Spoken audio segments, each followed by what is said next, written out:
네, 할렐루야. 아멘. 하나님의 크신 사랑과 은혜, 위로와 평안과 능력, 그리고 그분의 세심한 돌보심이 여러분과 여러분 가정, 그리고 속해 있는 모든 기업 위에 오늘도 충만히 임하시기를 먼저 예수님의 이름으로 축원합니다. 우리 옆에 있는 분과 인사하며 이렇게 말씀해 주세요. 세상을 이깁시다. 아멘. 자, 세상을 이긴다는 것은 어떤 일이 있어도 좌절하거나 쓰러지지 않는다는 것을 말합니다. 신앙적으로 말하면 어떤 일이 있어도 끝까지 하나님을 바라보면서 일어선다는 것입니다. 무엇으로 세상을 이길 수 있는가?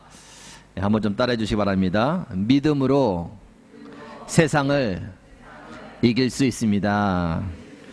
자, 지난주 우리에게 주신 본문 말씀을 다시 한번 읽어드립니다. 무릇 하나님께로부터 난 자마다 세상을 이기느니라.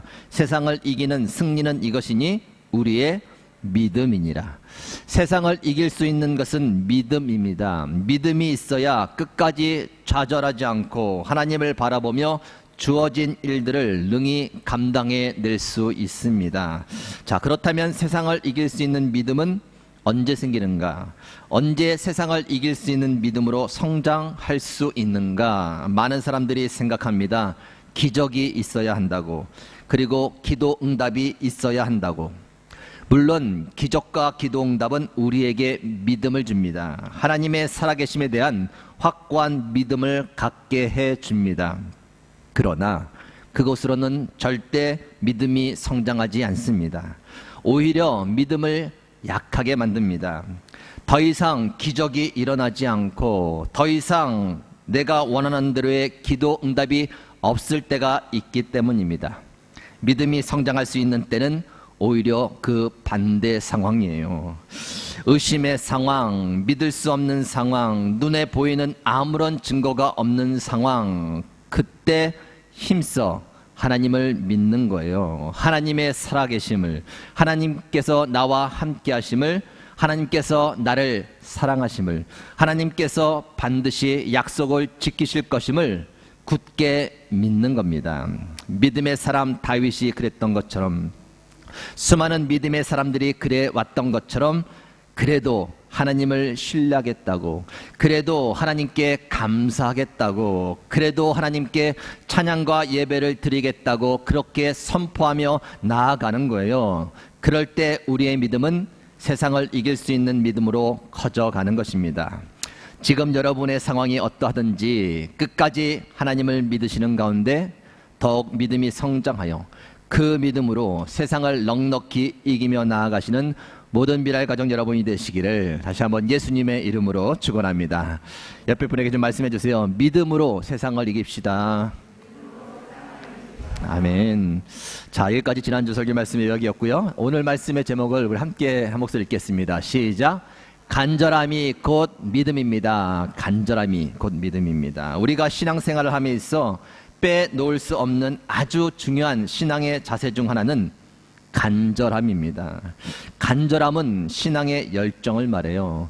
간절함이 없다면 그만큼 신앙이 식어 있는 겁니다. 신앙생활을 오래 하다 보면 간절함이 사라지게 됩니다.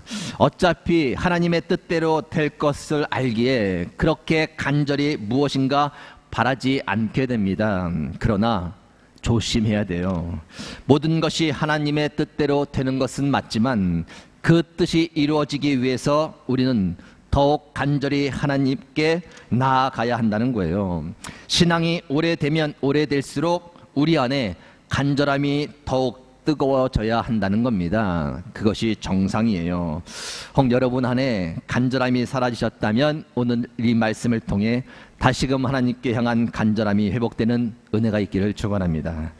오늘 본문 말씀은 우리에게 간절함에 대한 신앙이 하나님께 어떤 평가를 받고 있는지를 잘 보여주고 있는 말씀이에요. 잘 아는 사건이지만 제가 다시 한번 그 내용을 정리하여 말씀드립니다.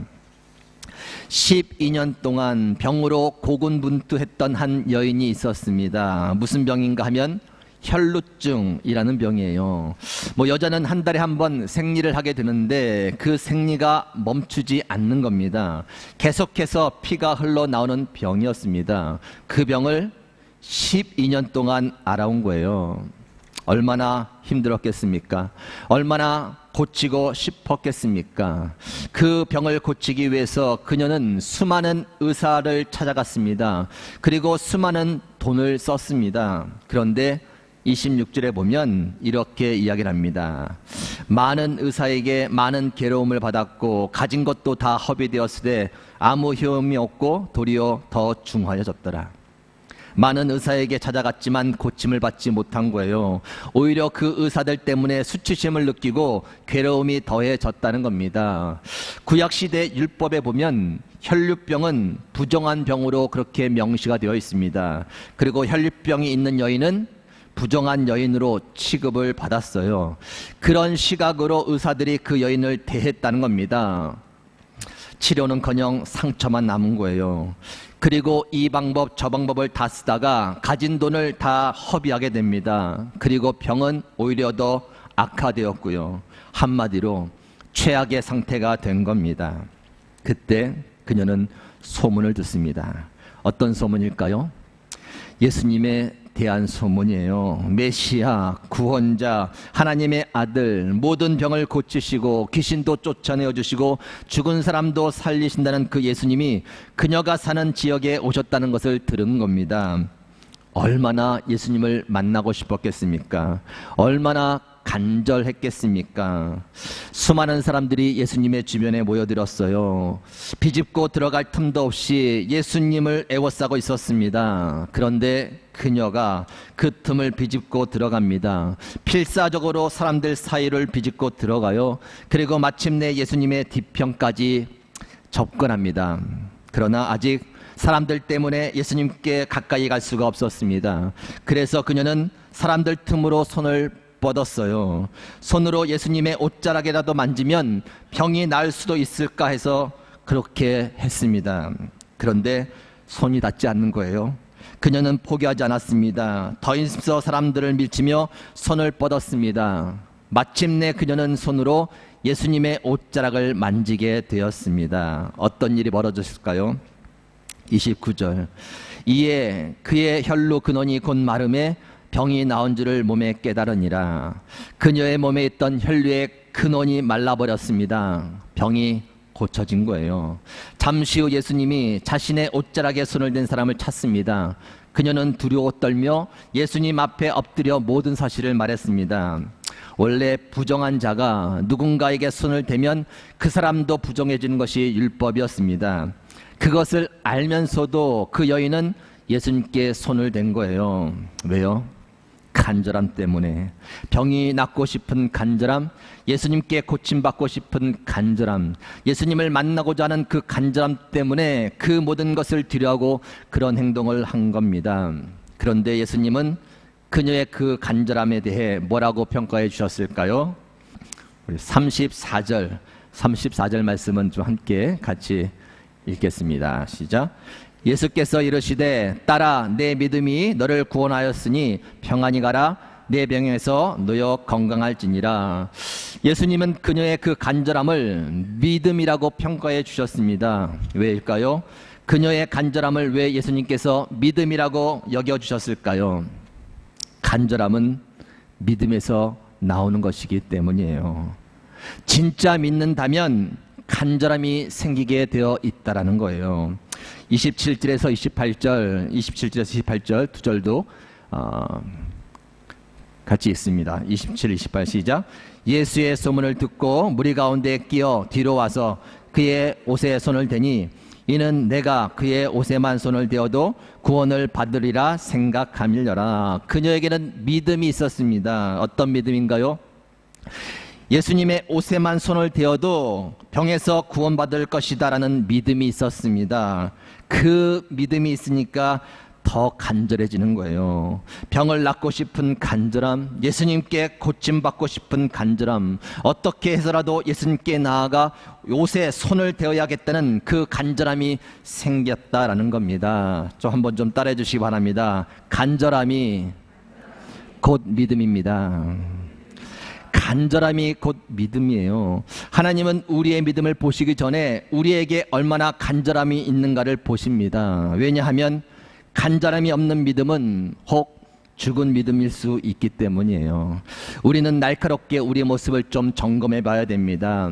편하고 걱정이 없고 두렵지 않은 것이 믿음 때문인지 아니면 영적인 나태함과 안일함 때문인지 점검해 봐야 돼요. 다 잘 되고 있고 다 잘 될 것이라는 생각이 진짜 믿음 때문인지 아니면 간절함 없이 그럭저럭 편하게 신앙생활을 하고 싶어서인지 우리는 정직하게 살펴보아야 됩니다. 믿음은 절대 우리를 안일하거나 게으르거나 나태하게 만들지 않습니다. 오히려 믿음은 우리를 일어서게 만들고 움직이게 만들고 간절하게 만듭니다. 믿음이 있기에 더 간절해진다는 거예요. 믿음이 있기에 더 간절히 기도하게 되는 것이고요. 믿음이 있기에 더 간절히 하나님을 찾게 되는 것이고요. 믿음이 있기에 더 간절히 하나님을 의지하게 되는 겁니다. 만약 우리에게 간절함이 없다면 우리는 우리의 믿음을 의심해 봐야 돼요. 내가 진짜 하나님을 믿고 있는지, 내가 진짜 하나님의 역사를 믿고 있는지, 내가 진짜 하나님의 능력과 하나님께서 행하실 일들을 믿고 있는지 깊이 생각을 해 봐야 됩니다. 12년 동안 혈루증으로 앓던 여인이 얼마나 지쳤겠습니까? 온갖 수치와 괴로움을 당하고 가진 것도 다 소비하고 병은도 악화되고 최악의 상태가 되었습니다. 그녀에게 무슨 간절함이 있었겠습니까? 아무리 해봐도 안 되는 일에 무슨 간절함이 생기겠습니까? 간절함은 가능성이 있을 때 생기는 거예요. 물론 처음엔 간절했겠죠. 병을 고치고자 하는 간절함이 그 누구보다 컸을 겁니다. 그러나 사라져버린 거예요. 가능성이 없으니 더 이상 무슨 간절함이 그녀에게 남아있겠습니까? 그런데 가능성을 본 거예요. 예수님의 소문을 듣고 병이 나을 수 있다는 가능성을 본 겁니다. 예수님의 옷만 만져도 자신의 병이 나을 수 있다는 믿음을 갖게 된 거예요. 그 믿음으로 인해 사라졌던 간절함이 다시금 생기게 되었다는 겁니다. 이것이 포인트예요. 다시 한번 따라하시기 바랍니다. 간절함이 곧 믿음입니다. 간절함이 곧 믿음이에요. 성경에 보면 오늘 본문 말씀 외에도 믿음으로 인한 간절함의 모습들이 나오는 사건들이 여러 곳 기록되어 있습니다. 마가복음 10장 거지 맹인 바디메오 사건입니다. 여리고라는 지역에 앞을 못 보는 맹인 한 사람이 있었어요. 앞을 못 보니 일을 할 수 없고 일을 할 수 없으니 돈을 모을 수가 없었습니다. 그래서 늘 길가에 앉아 다른 사람들에게 구걸하며 그 돈으로 간신히 살아갔습니다. 단 한순간이라도 눈을 떠서 세상을 볼 수만 있다면 원한이 없을 텐데 거지로 무시당하는 것도 좋고 먹을 것이 없어 며칠을 굶는 것도 참을 수 있지만 앞을 못 보는 것은 더 이상 못 참겠다. 단 한순간이라도 내가 눈을 떠서 세상을 볼 수만 있다면 얼마나 좋을까. 그는 늘 그렇게 생각하며 지내고 있었어요. 그런데 어느 날 지나가는 사람이 나사렛 예수다라고 말하는 것을 들은 거예요. 그는 그 말을 듣고 간절히 소리를 치기 시작합니다. 다윗의 자손 예수여 나를 불쌍히 여기소서. 그랬더니 옆에 있던 많은 사람들이 조용히 하라고 막 꾸짖는 거예요. 너 같은 거지 맹인이 왜 시끄럽게 그렇게 소리를 치냐고 핀잔을 주며 아무 말도 못하게 하는 겁니다. 바디메오가 어떻게 했을까요? 포기했을까요? 네, 저쪽에서 찌그러져 있겠습니다. 그러고 피했을까요? 더욱 간절하게 소리를 쳐요. 다윗의 자손 예수여 나를 불쌍히 여기소서. 다윗의 자손 예수여 나를 불쌍히 여기소서. 왜 더 간절히 소리를 질렀을까요? 그에게는 믿음이 있었다는 거예요. 예수님께서 자신의 눈을 뜨게 해줄 것이라는 믿음이 있었다는 겁니다. 그러니 간절해질 수밖에 없는 거예요. 예수님이 그 소리를 들으십니다. 제자들을 통해 그를 앞으로 데려오게 하십니다. 예수님이 물으셔요. 내게 무엇을 하여 주기를 원하느냐? 선생님, 보기를 원하나이다. 그랬더니 예수님이 말씀하십니다. 가라, 내 믿음이 너를 구원하였느니라. 바디메오의 간절함은 믿음에서 나온 것이었고 예수님은 그 간절함을 믿음으로 봐주셨다는 거예요. 한 사건만 더 말씀드립니다. 마가복음 1장에 나오는 사건이에요. 예수님이 가버나움에 있는 집에 계시다는 소문이 퍼져요. 많은 사람들이 그 집으로 몰려왔습니다. 문 앞까지 들어설 자리 없을 정도로 많은 사람들이 모여서 예수님께서 해주시는 말씀을 듣고 있었습니다. 한참을 예수님께서 말씀하시는데 갑자기 지붕에서 무슨 소리가 나는 거예요. 그러더니 큰 구멍이 지붕에 뚫리는 겁니다. 그리고 거기에서 침상 하나가 내려오는 거예요. 집 안에 있던 사람들은 깜짝 놀랐습니다. 벼랑간 이게 무슨 일이냐 하며 웅성대기 시작했어요. 그런데 내려온 그 침상을 보니 중풍병에 걸린 한 환자가 누워 있는 겁니다. 모여있던 사람들이 보고 이게 뭐야? 지금 제정신이야? 예수님의 귀한 말씀을 듣고 있는데 방해해도 유분수지 이게 무슨 일이야? 지붕까지 뜯으면서 이렇게 환자를 내려보내도 되는 거야? 생각이 없는 사람들이고만 비난을 했습니다. 여러분 생각해 보시기 바랍니다. 얼마나 간절했으면 그렇게 했겠습니까? 얼마나 중풍병에 걸린 사람을 낫게 해주고 싶었으면 그런 행동이 나왔겠습니까? 그런데 중요한 것은 그들에게 믿음이 있었다는 거예요. 그 중풍병 환자가 예수님을 만나면 병이 나을 수 있다는, 구원받을 수 있다는 그 믿음이 그 침상을 내려보낸 사람들에게 있었다는 겁니다. 그 믿음으로 인해 그런 간절함의 행동이 나왔다는 거고요. 예수님은 그들의 그 간절함을 믿음으로 봐주셨습니다. 그리고 그들을 비난했던 사람들 앞에서 그 중풍병자의 병을 깨끗이 고쳐주셨어요. 한 번 더 따라해 주시기 바랍니다. 간절함이 곧 믿음입니다. 간절함이 곧 믿음이에요. 앞서 말씀드렸지만 믿음은 절대 우리를 안일하게 하거나 게으르게 하거나 나태하게 만들지 않습니다. 오히려 믿음은 우리를 일어서게 만들고 움직이게 만들고 간절하게 만듭니다. 믿음이 있기에 더 간절해지는 거예요. 믿음이 있기에 더 간절히 기도하게 되는 것이고요. 믿음이 있기에 더 간절히 하나님을 찾게 되는 것이고요. 믿음이 있기에 더 간절히 하나님을 의지하게 되는 겁니다. 간절함이 곧 믿음이라는 말은 간절함을 통해 나의 믿음을 좀 점검해 보라는 거예요. 만약 나에게 간절함이 없다면 나의 믿음을 의심해 봐야 돼요. 내가 진짜 하나님을 믿고 있는지, 내가 진짜 하나님의 역사를 믿고 있는지, 내가 진짜 하나님의 능력과 하나님께서 행하실 일들을 믿고 있는지 깊이 생각을 해 봐야 됩니다. 그렇지 않으면 굳어진 믿음을 가지고 늘 그저 타성에 젖어 신앙생활을 하게 된다는 거예요.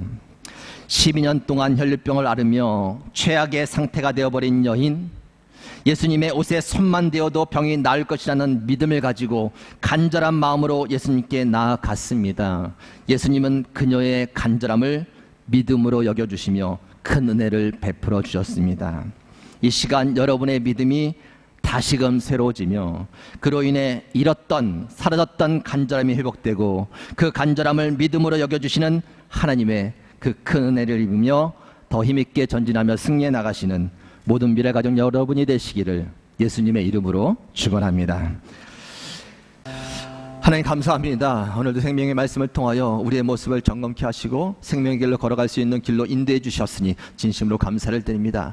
주님을 믿노라고 말하지만 하나님 우리에게 어느덧 간절함이 사라져 그냥 흘러가고 있는 것을 보게 됩니다. 하나님 다른 것이 아니라 우리의 믿음을 점검하게 하여 주옵소서. 진짜 하나님의 살아계심을 믿고 있는지, 진짜 선하시고 실수하지 아니하시고 우리에게 놀라운 계획을 가지고 역사할 것을 믿고 있는지 아버지 하나님 다시 한번 우리 힘을 점검케 하여 주시고 그 믿음을 통하여서 다시 한번 잔잔해졌던 우리 마음 가운데 간절함이 살아나서 그 간절함을 통해 주님을 붙잡고 의지하며 기도하는 가운데 간절함이 믿음으로 여겨지며 역사하신 하나님의 은혜를 경험할 수 있는 저희가 되도록 인도하여 주시옵소서. 그러한 미랄궤로 세워주시고 가정마다 그러한 가정 되게 하시고 특별히 우리 사랑하는 자녀들이 주님을 향한 진실된 믿음을 가지고 간절한 가운데 성장하는 은혜가 있도록 축복하여 주시옵소서. 감사드리며 예수님의 이름으로 기도 올려옵나이다. 아멘.